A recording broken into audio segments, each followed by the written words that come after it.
오늘 이 새벽에 하나님께서 우리에게 주신 말씀은 열왕기상 18장 19장의 말씀 가운데 열왕기상 18장 1절의 말씀입니다. 구약성경 546쪽 구약성경 546쪽 열왕기상 18장 1절 한 절 말씀입니다.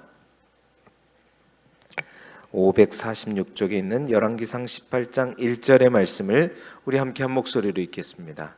시작. 많은 날이 지나고 제3년에 여호와의 말씀이 엘리야에게 임하여 이르시되 너는 가서 아합에게 보이라. 내가 비를 지면에 내리리라. 아멘. 오늘은 열왕기상 18장 19장의 말씀을 가지고 오므리 왕조와 엘리야의 사역, 오므리 왕조와 엘리야의 사역이라는 제목하에 하나님의 말씀을 함께 나누도록 하겠습니다. 우리 교재에 나와 있는 포인트를 함께 읽고 시작하겠습니다. 196쪽에 나와 있는 포인트입니다. 시작. 갈멜산에서 하나님의 살아계심을 목격했음에도 불구하고 어리석은 북이스라엘은 하나님께로 돌이키지 않습니다. 아멘. 어제 우상에게 나라 전체를 빼앗겨버린 북이스라엘에 하나님께서 보내신 한 사람, 무명의 엘리야. 우리는 지금은 엘리야가 유명하지만 그 당시 처음 나타났을 때 분명히 무명의 사람이라고 말씀을 드렸습니다. 엘리야의 사역이 시작되었죠. 북이스라엘의 아합이 왕이 되었을 때, 오므리 왕조의 두 번째 왕이죠. 패역한 모습을 보였던 북이스라엘 왕들의 모습은 이 아합 왕 때 절정에 다다르게 되었습니다. 정략적인 결혼으로 시돈 사람 엣발, 이제 히브리어로 엣발이라고 하는 뜻은 뭐냐면 바알과 함께하는 자. 그러니까 엣발은 이제 바알 골수분자라는 뜻이에요. 그냥 완전히 바알에 미쳐 있는 사람이랑. 엣발의 딸 이세벨이라는 것은 그러니까 바알에 미쳐 있는 아버지의 딸이라 그럼 뭐 어쩌겠어요. 그냥 최고죠, 최고.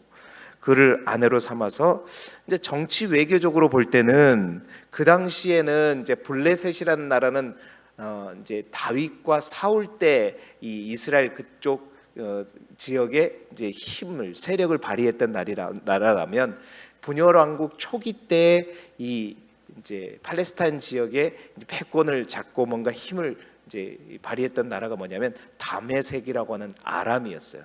그중에 나중에 우리가 보게 된 베나닷 뭐 이런 사람들, 아람이 이제 굉장히 힘을 발휘했죠. 물론 저쪽에 있는 메소포타미아 지역에 있는 뭐 제국들, 이집트들 여기는 항상 강했고요.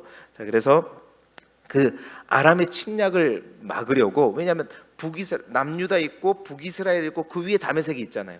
그러니까 아람이 마음만 먹으면 항상 북이스라엘은 어떻게 해요? 그냥 바로 밀고 내려오는 거니까. 그래서 정략적으로 결혼을 한 겁니다. 아합은 이세벨과. 그래서 정치적으로는 좋을지 몰랐지만 이 결혼은 북이스라엘을 어떻게 해요? 완전히 타락으로 이끌게 된 것이지요. 그래서 바알의 골수분자였던 엣발의 딸인 이세벨은 이 결혼으로 북이스라엘을 완전한 가나안 족속이 섬기던 풍요의 신 바알과 아세라를 함께 숭배하는 어떤 나라? 우상의 나라로 이제 전락하게 된 것입니다. 온 나라가 바알 아세라로 물들어갔을 때 하나님께서 엘리야를 아합에게 보내서 어제 보았죠. 하나님이 아니면 수년 동안 비도 이슬도 없을 것이다. 비도 이슬도 없을 것이라고 말하게 했을 때 이 말은 아합 왕에 대한 도전이었죠. 그래서 이후로 엘리야는 도망자의 삶을 살게 되었고 그 도망자가사의 삶이 계속되는 가운데 오늘은 이제 많은 날이 지나고 이제 엘리야가 다시 아합 앞에 서게 되는 장면, 그리고 그 유명한 갈멜산에서의 전투의 장면, 그리고 그 장면, 그 전투 이후에 다시 도망자의 삶을 살게 되는 엘리야의 믿음의 여정을 우리는 보게 되는데요. 오늘도 어제와 이어서 도망자로서 고난 가운데 있는 엘리야가 그 힘든 시간을 어떻게 믿음으로 돌파했는가? 엘리야의 돌파하는 믿음, 오늘은 엘리야의 돌파하는 믿음에 대해서 함께 말씀과 더불어 묵상하기를 원합니다. 언젠가 새벽에도 제가 이 말씀을 잠깐 전하기도 했었던 것 같아요. 우리 또한 그 엘리야의 돌파하는 믿음을 통해서 우리의 믿음의 야성을 회복하고 더 적극적인 믿음, 더 강렬한 그 믿음을 가지고 오늘도 우리 앞에 놓인 수많은 고난과 문제를 향해 피하고 돌아가고 하는 것이 아니라 돌파하는 믿음이 될 수 있기를 주님의 이름으로 축복합니다. 첫 번째로 엘리야는 어떤 돌파를 했느냐? 순종으로 돌파했습니다. 순종으로 돌파했다는 거예요. 어제 우리가 보았던 본문의 내용부터 우리 다시 시작하죠. 엘리야는요, 자신 나라에 닥친 고난과 역경, 영적 위기의 순간에 철저하게 하나님의 말씀에 순종함으로 돌파하는 믿음을 가졌습니다. 어떤 장소에도 불구하고 어제 우리가 봤잖아요. 하나님이 말씀하시면 어떻게 해요? 떠났어요. 누가 말씀하시면? 하나님이 말씀하시면 이해가 되지 않아도 상식적으로 아니라고 생각해도 그는 말씀이 있으면 말씀대로 떠났어요. 가라 하면 가고 멈추라고 하면 멈추고 그냥 돌아가라 하면 돌아가고 돌파하라 하면 돌파하는 그 믿음이죠. 아무도 도울 자가 없는 곳 이세벨의 고향 바알의 본거지 사르바르스로 가라고 할 때 순종으로 가죠. 그리고 하나님의 말씀대로 과부를 만났을 때 그 과부의 상황이 어느 정도인지 알았지만 자신의 생각이 아니라 하나님이 말씀하셨기에 과부의 마지막 양식을 주라고 요구했죠. 이해가 되지 않았지만 순종했습니다. 그리고 그 순종은 기적을 보게 하고 과부의 믿음으로 3년 동안 머물고 그리고 엘리야는 알게 되었죠. 하나님께서 선지자인 나만 살리려고 했는 것이 아니었구나. 나도 살리고 또 불쌍하기 이를 데 없는 이 과부, 그러나 하나님 앞에 온전한 믿음을 가졌던 이 과부 또한 살리고 또한 과부의 아들이 또 아프잖아요. 과부의 아들 또한 살리기 위해서 보냈구나라는 사실을 알게 되었죠. 사랑하는 성도 여러분, 우리의 순종이 일반적인 사람의 상식의 수준에서 누구나 하는 수준의 순종이 아니라 구별된 순종이 되시기를 소망합니다. 구별된 순종, 다른 사람들보다 다른 순종, 남다른 순종이 될 수 있기를 축복합니다.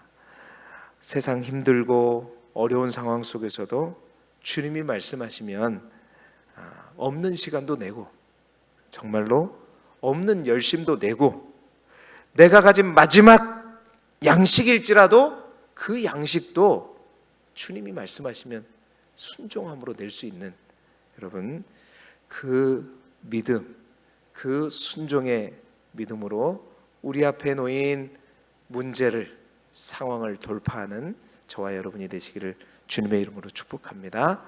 두 번째, 엘리야는 말씀으로 돌파합니다. 말씀으로 돌파해요.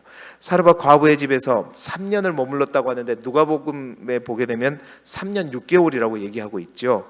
하나님께서 엘리야에게 임하여 말씀하셨습니다. 그 말씀이 오늘 우리가 읽은 본문이죠. 18장 1절, 너는 가서 아합에게 보이라. 그 다음에 뭐라 그랬어요? 내가 비를 지면에 내리리라. 자, 여러분 잘 기억하세요. 엘리야가 3년 6개월 동안 머물렀다가 엘리야가 다시 아합 앞에 나아갈 수 있던 것은 시간이 많이 돼서 잊혀져서 엘리야가 뭔 힘을 가져서가 아니라 하나님의 말씀을 붙들었기 때문이죠. 그 말씀이 뭐예요? 긴 말씀, 많은 말씀, 장황스러운 말씀 아니, 딱 한 문장이었어요. 뭐예요? 내가 비를 지면에 내리리라. 여러분, 주의 음성 꼭 들을 수 있기를 바랍니다. 내가 비를 지면에 내리라. 이 말씀을 붙들고 그는 호랑이 굴로 들어가죠. 아합의 왕궁 맡은 자 오바다를 통해서 아합에게 나갑니다. 그리고 누가 진짜 비를 내리는 참신인지, 바알과 아세라가 정녕 그들이 풍요의 신인지, 아니면 이 비라고 하는 것을 누가 내리게 하는지, 누가 참신인지를 결론 짓는 이 갈멜산의 전투, 우리가 너무나도 잘 알고 있기 때문에 요거에 대해서는 여러분 언급하지 않겠지만, 바알의 선지자 450명과 아세라 선지자 400명, 그 850대 1 속에 나아갑니다. 자, 그 속에서 엘리야는 하나님의 말씀, 하나님의 약속을 가지고 먼저는 뭘 돌파하냐면 숫자적인 열쇠를 돌파하죠. 뭘 가지고요? 하나님의 말씀을 가지고. 850대 1입니다. 여러분을 향해서 850명이 달라들어요. 왜 웃어요? 850명이 달라드는데도 불구하고 돌파할 수 있는 유일한 방법은 우리 힘으로 안 됩니다. 우리 능력으로 안 돼요. 믿음으로 돼요. 하나님이 말씀하시면 돼요. 그 하나님의 말씀이 내 안에 살아서 역사하시면 뭘 돌파할 수 있어요? 숫자적인 열쇠를 돌파하는 겁니다. 여러분의 믿음이 어떤 수적인 열쇠에도 불구하고 돌파되어지는 믿음이 될 수 있기를 주님의 이름으로 축복합니다. 자, 또한 말씀으로 세상의 소리를 또한 돌파합니다. 자, 보세요. 18장 41절에 엘리야가 아합에게 이렇게 말하죠. 올라가서 먹고 마시소서, 큰 빗소리가 있나이다. 여러분, 비가 와요? 지금 비가 오지 않아요. 근데 엘리야는 뭔 소리를 들었어요? 큰 빗소리를. 이 환청인지 뭔지, 비도 안 오는데 큰 빗소리가 있다고 그래요. 조짐도 없어요. 지금 방금 전에 이 저야 불이 임해가지고 제단의 모든 물을 다 태우는 그거밖에 없어요. 어떤 비를 동반한 어떤 구름도 어떤 것도 없어요. 그 상태에서 엘리야는 뭐라 그래요? 올라가서 먹고 마시소서, 큰 빗소리가 있나이다. 엘리야는 아직 비가 내리지 않았음에도 불구하고 큰 빗소리를 들었죠. 어떻게 들었죠? 어떻게 들었어요? 이렇게 말할 수 있었던 이유는 바로 그 말씀 때문이었습니다. 내가 비를 지면에 내리리라. 여러분, 하나님의 말씀을 붙들고 사는 사람은요, 세상이 들을 수 없는 소리를 듣는 것이고 세상의 수많은 소리들을 이겨내는 것입니다. 엘리야가 850명을 보란듯이 때려 눕혔어요. 그런데 그렇게 했는데 정작 비가 와요, 안 와요? 안 와요. 수많은 많은 이스라엘 사람들이 이런저런 소리가 있겠죠. 야, 엘리야가 능력 있는 것 같은데 비는 안 와. 어떻게? 저 엘리야 죽겠는데 어떻게? 비 안 오는 거야? 그러면 아세라 선지자와 바알 선지자도 다 죽었는데 그럼 엘리야도 비를 못 내리게 하면 어떡하지? 수많은 많은 소리가 들렸어요. 그런데 그 소리를 뭐가 이겼어요? 하나님의 말씀을 가지고 이겨내는 것입니다. 여러분, 큰 빗소리는 수근거리는 소리, 원망의 소리, 근심하는 소리, 두려워하는 소리, 모든 세상의 소리를 이겨내는 것이죠. 하나님의 소리를 듣는 자는 빗소리를 듣게 되는 것입니다. 여러분이 그 말씀을 듣고 세상은 걱정하고 근심하는 수많은 소리를 내더라도 여러분 안에 믿음으로 그 세상의 소리를 돌파하고 이겨나가는 저와 여러분이 되기를 주님의 이름으로 축복합니다. 또한 그 말씀 하나 붙들고, 아까 그 한 문장 말씀 붙들고 그는요, 눈에 보이는 현상과 또 세상의 원리를 다 돌파합니다. 보세요. 엘리야는 큰 빗소리가 들린다 하고 왕에게 이제는 궁전으로 돌아가라고 합니다. 왜? 비가 오게 되면 궁전으로 돌아가기 힘드니까. 비가 와요, 안 와요? 하지가 않아요. 그리고 자기는 저 갈멜산 꼭대기에 올라가서 기도하고 자기의 사환에게 뭐라고 해요? 너는 더 높은 곳에 가서 저 바다 쪽을 바라보라고 해요. 지금 비가 오고 있습니까? 아니죠. 그런데 그는 그렇게 얘기합니다. 자, 처음에 사환이 갔는데 아무것도 보이지 않는데요. 근데 7번이 될 때까지 아무런 징조도 없었습니다. 그러나 그는 7번까지 가라고 하고 또 가라고 했죠. 왜 이렇게 말씀할 수 있죠? 하나님의 약속의 말씀이 있었기 때문입니다. 하나님의 말씀 붙들고 눈에 보이는 현상이 아무것도 이루어지지 않더라도 왕에게 빨리 궁전으로 돌아가라고 하고, 서한에게 가서 빨리 확인하라고 하고, 하나님의 말씀으로 눈에 보이는 현상을 이겨내고 돌파하죠. 뿐만 아니라, 자, 7번째가 되어서, 지난번에도 제가 말씀드렸잖아요. 사환이 얘기합니다. 사람의 손바닥만한 작은 구름이 일어나나이다. 여러분, 이 말은 이제 비가 올 것 같습니다, 이 뜻이 아니라, 원어의 뜻은 뭐냐면, 큰 비라고 했는데 여기 큰 비입니까? 아이고, 비가 무슨 이래갖고 큰 비가 오긴, 이런 뉘앙스거든요. 전혀 불가능합니다. 세상에 올리는 여러분, 날이 흐려야 되고 먹구름이 짙게 끼어야 되고 큰 비구름이 일어나야 큰 비가 오는 것이지만, 우리 하나님은 마른 하늘에도 하나님이 원하시면 비는 폭풍우와 함께 내릴 수 있는 것이지요. 이 하나님의 말씀의 능력입니다. 18장 45절의 말씀을 보세요. 조금 후에, 손바닥만한 구름이 보였는데 조금 후에 뭐라 그래요? 구름과 바람이 일어나서 하늘이 캄캄해지면서 어떤 비가 내려요? 큰 비가 내리는지라. 할렐루야. 큰 비가 내리는지라. 여러분, 하나님의 말씀을 붙들고 사는 자는 그렇습니다. 문제를 돌파합니다. 숫자적인 열쇠도 돌파하고, 세상의 소리도 이겨내고, 눈에 보이는 현상도 돌파하고, 세상의 원리도 이겨내는 것입니다. 주의 말씀이 이렇듯 문제를 돌파하는 힘이요 원동력이는 것이지요. 여러분, 나에게 주시는 하나님의 한 문장의 말씀, 여러분, 그 말씀을 정말 귀하게 여기시기 바랍니다. 그 말씀 붙들고 사는 믿음이 진짜 믿음이고요, 그 말씀 붙들고 살아갈 때 믿음의 역사를 보게 되는 것입니다. 내가 주일 예배 드렸네, 새벽 예배 드렸네, 그것이 우리의 신앙생활의 뿌리가 아니라, 내가 오늘도 저녁에 기도했네, 오늘도 내가 예배 자리에 앉았네, 수준 낮은 어린아이의 신앙이 아니라, 하나님과 직접 교제하고 하나님이 주신 말씀을 내 마음속에 심고 그 하나님의 말씀을 붙들고, 수많은 사람들은 원망과 탄식과 불안과 두려움 가운데 있을지라도 나는 그 말씀 붙들고 돌파하는 그 믿음의 소유자가 되시길 바라요. 하나님은 그런 사람에게, 여러분, 하나님이 역사하셔서 하나님의 놀라운 기적도 보여주시고, 그 사람을 통해서 민족도 살리고 나라도 살리는 거예요. 한 사람, 북이스라엘이 가장 타락하고 밑바닥에 갔었을 때 엘리야 이 한 사람을 통해서 하나님이 북이스라엘을 다시 끄집어 올리는 거예요. 뭐가 있었기 때문에? 믿음의 사람이었기 때문에, 하나님의 음성을 듣고 그 말씀 붙들고 걸어가는 사람이기 때문에. 많은 말씀이 필요하지 않아요.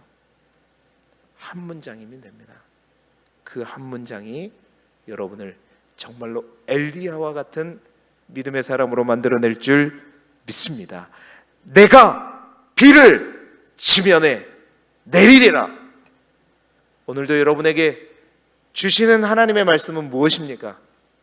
그 말씀 붙들고 씨름하시고, 그 말씀 붙들고 돌파하는 저와 여러분이 되길 주님의 이름으로 축복합니다. 세 번째로, 엘리야는 기도로 돌파합니다. 기도로 돌파해요. 말씀으로 결국 갈멜산 전투에서 승리하고 이스라엘에, 그러니까 850명을 다 무찌르지요. 이스라엘에 비가 내리게 하였지만 완악한 아합의 아내 이세벨은 여전히 누구를 죽이려고 해요? 엘리야를 죽이려고 합니다. 그러자 엘리야는 다시 어떻게 해요? 심각한 또 두려움을 느끼죠. 그러니까 다 이긴 거라고 생각하고, 선지자도 다 하나님 여기까지입니까? 이제 다 했습니다. 그래서 이제 뭔가 회복되고, 3년 6개월 동안 얼마나 힘들었어요. 이제 뭔가 회복되고 안정되고 될 줄 알았는데 여전히 그 앞에는 죽음의 위협이 있고, 오히려 더 자기를 죽이려고 할 때 여러분 같으면 어떻게 하겠어요? 아무리 믿음이 좋은 엘리야라도 영적 탈진이 되죠. 믿음의 한계를 만나게 되는 것입니다. 여러분, 엘리야도 믿음의 한계를 만나요. 우리도 마찬가지입니다. 여러분이 아무리 기도한다 하지만 말씀 붙들고, 엘리야가 말씀 붙드는 믿음이 없었어요? 말씀 붙들고 기도하고 기적도 일으키고 그렇게 살았지만 여전히 변함없이 나에게 그 생명의 위협은 여전하고, 여전히 뭔가 바뀐 것 같고 나에 대해서 뭔가 된 것 같고 했는데 여전히 이스벨은 나를 죽이려고 달려들고, 그랬을 때 엘리야도 힘들어요. 믿음의 한계를 옵니다. 영적으로 탈진됩니다. 여러분, 그때 엘리야는 로뎀 나무에 가서 뭐라고 했죠? 하나님, 이제 너무 힘듭니다. 그래서 뭐라고 합니까? 하나님, 이제 나를 데려가 주십시오. 나를 데려가 주십시오. 엘리야도 그래요. 제가 지금 엘리야는 엘리야니까, 우리와 다르니까 이거 얘기하고 있는 게 아닙니다. 엘리야도 우리와 똑같은 인간이고 사람이에요. 근데 그 로뎀나무 아래서 하나님은 엘리야를, 그 영적 탈진 가운데 있는 엘리야를 그냥 두지 않으시고 엘리야를 어루만지시죠. 그리고 인도하십니다. 그리고 그를 어디로? 하나님의 산 호렙으로 향하게 하죠. 그리고 그곳에서 하나님 앞에 나아가 간절히 기도하게 합니다. 그 기도할 때 천둥 번개 막 엄청난 하나님의 우리와 같은 소리가 아니라 어떤 소리에 엘리야가 회복되느냐? 하나님의 세미한 소리, 작지만 크게 들리는 그 세미한 소리를 듣고 엘리야가 영적으로 충전됩니다. 빈들의 마른 풀과 같은 엘리야의 마음 가운데 성령의 불이 떨어지게 되는 거죠. 여러분, 그렇습니다. 영적 탈진 믿음의 한계 속에서 그는 자신을 포기하지 않으신 하나님을 만났고 하나님의 산으로 다시 달려갔고 하나님께 기도함으로 다시 일어서게 되었죠. 그리고 이제는 다시 한번 자신의 사명을 발견하고, 이제 나 혼자가 아니라 바알에게 무릎 꿇지 않는, 바알에게 입 맞추지 않는 몇 명이 있다?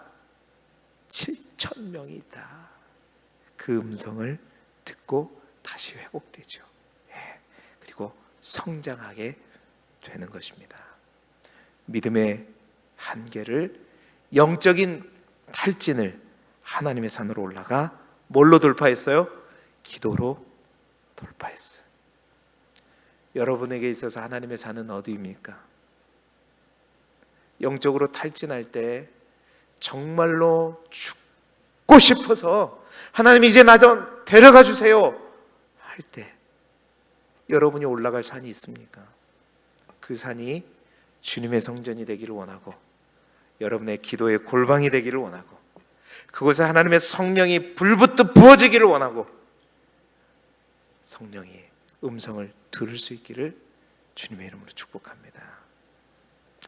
이제 말씀을 마무리하겠는데요, 엘리야의 믿음의 근원은요, 말씀과 기도와 순종의 믿음이었습니다. 특별히 엘리야가 이 고난의 여정을 시작할 때, 쓰러지고 지칠 때, 또 싸울 때 그를 다시 회복시킨 것은 그 세 가지 중에서도 기도였습니다.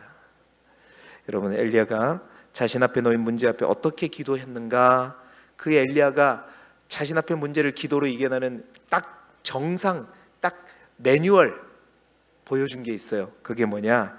3년간 과부의 집에 머물렀을 때, 과부의 아들이 죽었을 때 그 일화를 통해서 우리에게 말해주고 있어요. 자, 문제를 피하기 위해서 과부의 집에 숨었습니다. 하나님께서 말씀하신 곳에 와 숨었는데 그곳에서 또 다른 심각한 문제를 만났어요. 그 문제가 무엇입니까? 아들이 죽어버려요. 그 아들은 여러분 같으면 뭐예요? 모르겠어요. 하나님 앞에 이렇게 수고하면서 또 선지자를 먹이고 재우고 하면서, 물론 하나님께서 인도해 주셨지만, 근데 결국 그 아들, 사랑하는 하나뿐인 과부에게 아들 하나는 뭐예요? 생명과도 같은 존재거든요. 그 아들이 죽어버렸단 말이에요. 문제 속의 문제였죠. 그때 여러분 엘리야가 그 문제를 어떻게 처리하느냐? 기도로 처리하는데 어떻게 처리하는지 17장 19절 어제 본문입니다. 17장 19절을 보세요. 뭐라고 기록되어 있는지. 그 아들을 달라 하여. 그 아들은 지금 뭐예요? 엘리야에게 있어서, 사르밧 과부에 있어서 문제죠. 문제거리잖아요. 지금은 죽어버렸잖아요. 죽음이라고 하는 심각한 문제예요. 그 심각한 문제를 내버려 두고 피하는 것이 아니라 어떻게 해요? 제일 먼저는 기도하기 위해서는 제일 먼저 그 문제를 달라 하는 거예요. 그 문제를 내가 가져오는 거예요. 그 문제를 내 품에 받아 안고, 그 여인의 품에서 받아 안고, 그 다음 뭐예요? 자기가 거처하는 다락으로 올라가서.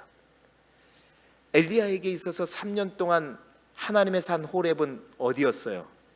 다락이었단 말이에요. 다락이 바로 하나님의 산이었습니다. 그 다락으로 올라가서 어떻게 자기 침상에 누이고 어떻게 했더라? 여호와께 부르짖었다. 이게 기도의 기본 자세야. 문제가 있으면 돌아가려고 하지 말고, 회피하려고 하지 말고, 그 문제를 받아 안아서 품고 나의 골방으로, 나의 다락방으로, 나의 호렙산으로 가져가요. 그리고 기도할 때 언제까지?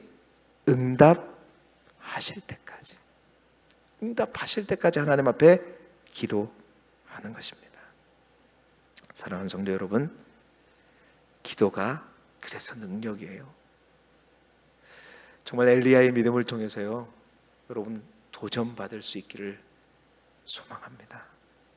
여러분의 믿음이 엘리야와 같은 믿음이 되세요. 그리고 순종하는 믿음 되세요. 하나님 말씀을 붙들고 돌파하는 믿음이 되시기를 바랍니다. 엘리야는 나라와 민족을 구했습니다. 여러분이 엘리야와 같은 믿음을 가지고 날마다 그 엘리야의 믿음을 쫓아 나아간다면 여러분의 믿음이 우리 길주 교회도 살릴 것이고, 이 지역도 살릴 것이고, 사랑하는 내 가족도 살려낼 줄 믿습니다. 그 믿음에 소유하고 오늘도 승리하는 저와 여러분이 되시기를 그리스도 예수 이름으로 축복합니다. 기도드리겠습니다. 하나님 아버지,